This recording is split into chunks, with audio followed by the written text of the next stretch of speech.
Tinitus je medicinski izraz za šumenje, ropotanje in ostale različne zvoke, ki jih slišijo tisti, ki trpijo za to boleznijo. Slišijo zvoke, ki jih ni.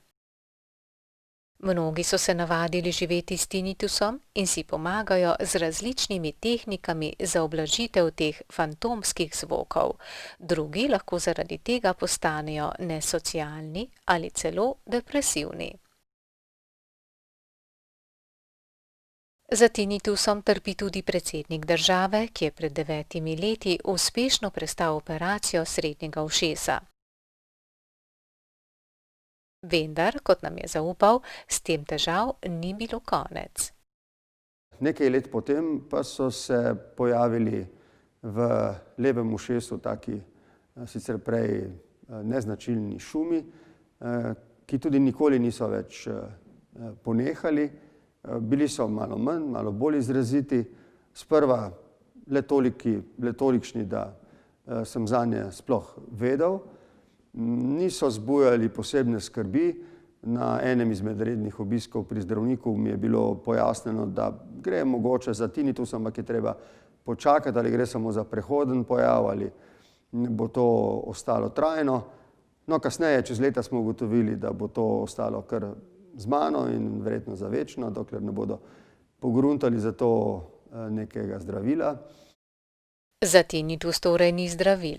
Prav tako znanstveniki še ne vedo, zakaj pravzaprav pride do njega. Zakaj pravzaprav nastane tinitus, ne vemo natančno. Je pa res, da je tinitus velikokrat povezan s slabšanjem sluha oziroma s slabšim sluhom. Obstaja več teorij. Ena od teh pravzaprav govori o tem, da slabši sluh seveda povezan z okvaro čutnih celic, dlačnic v notranjem ušesu, v polžku. Iz polžka informacije potekajo potem v osrednje živčevje, v možgansko skorjo.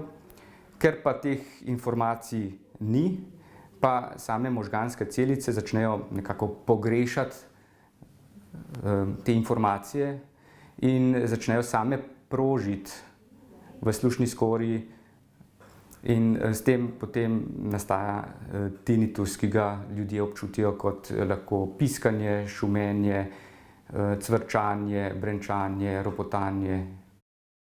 Sašo Hribar, znani radijski voditelj, živi s tinitusom že 46 let.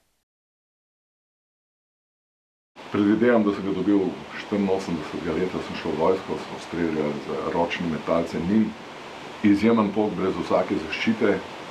In potem se je to stopnjevalo, čez čas nisem bil niti pozoren, grem k zdravniku in ugotovijo frekvenca 8000 Hz. Zaenkrat še ne moteča v tistem času, rekel, ok, težko se je sprijazniti s tem, oziroma sprijazniš se, navaditi se je težko, da bo to celo življenje. Strokovnjaki svetujejo, da je treba poskrbeti za zaščito sluha, kadar smo izpostavljeni zelo glasnemu hrupu, kajti mnogi, ki imajo tinitus, menijo, da niso bili dovolj pozorni na preglasne zvoke. Pravzaprav velikokrat imajo prav, namreč ob tem se sluh lahko poškoduje. Včasih se niti ne pozna tako veliko na audiogramu, vendar če bi pogledali slušni organ, se pravi, pa najdemo poškodovane čutne celice.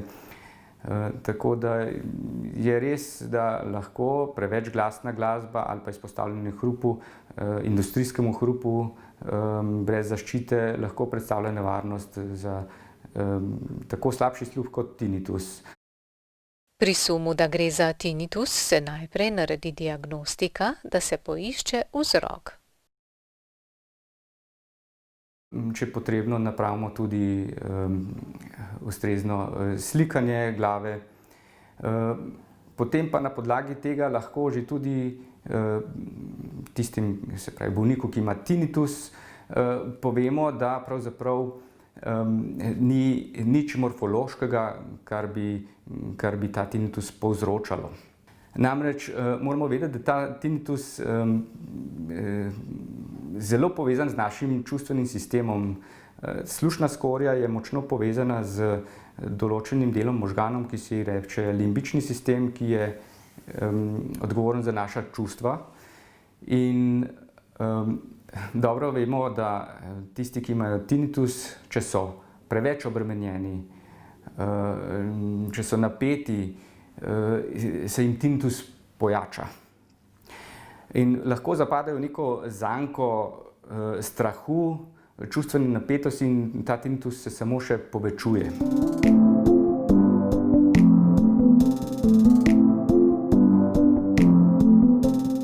Potem z leti pa ta frekvenca dobi še svoje prijatelje, cel akord drugih frekvenc in jakost je zelo različna. Včasih je ni, včasih je pa močna. Začel sem razmišljati, kaj povzroča to visoko jakost, da pravzaprav ne slišim več. In eden izmed razlogov je neprespanost, živčnost, kakršnokoli psihofizično nestabilnost. Začutiš v tistem trenutku, se pa to manifestira tudi kot nemogoče razmere. Zdaj so se tem zvokom pridružili še eni drugi zvoki, ne morem sicer locirati, ali so to tenori, ali baritoni, ali alti, ali soprani, ampak čedalje več zvokov je, ki so mi postali moteči. Sem in tja, ko smo nekoliko bolj, ne vem, tako v skrbeh ali v tesnobi, pride ta občutek tega šumenja toliko bolj do izraza, ampak na koncu koncev, kdo sem, da bi se pritoževal, sem zdrav in je to pravzaprav edini moteč problem, ki ga imam in s tem se da živeti.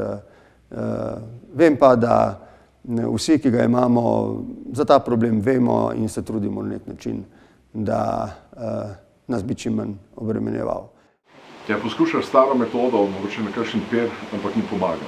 Tako da ni nobenih stvari, ki bi ti pri tem pomagale. Preprosto moraš se sprijazniti s tem moraš živeti, če te zagra panika, je pa to dobro. Včasih pomaga maskiranje. To pomeni, da ta lasten tinnitus preglasimo z nekim zvokom, prijetnim zvokom iz zunanjosti. Dobro vemo, da nas nekako manj moti, ne vem, šumenje klime ali pa nek zvok narave, ki prihaja izven nas, kot pa tisto, kar je v nas samih. Tako da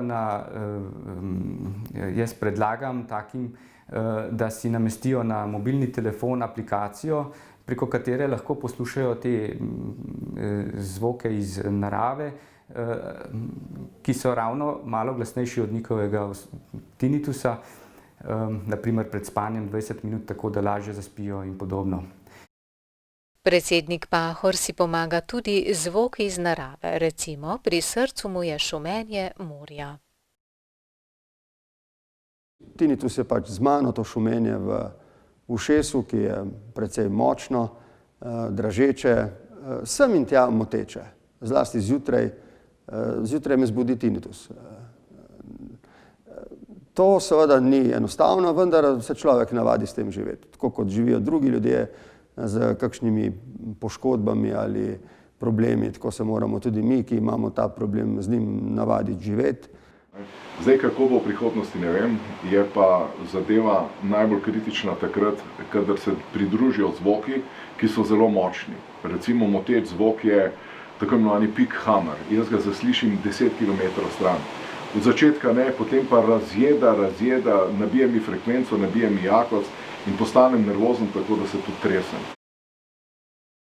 Za zdravljenje tinnitusa obstajajo tudi na primer skupinske psihoterapije, vendar ni enotnega zdravljenja. Vsakemu bolniku s tinnitusom je treba zdravljenje prilagoditi.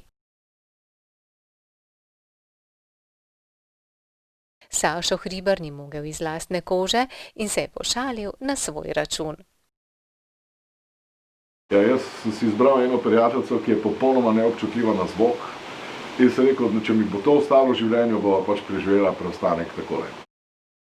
Borut Pahor pa vsem, ki se v življenju soočajo s kakršnimi koli težavami, spodbudno sporoča.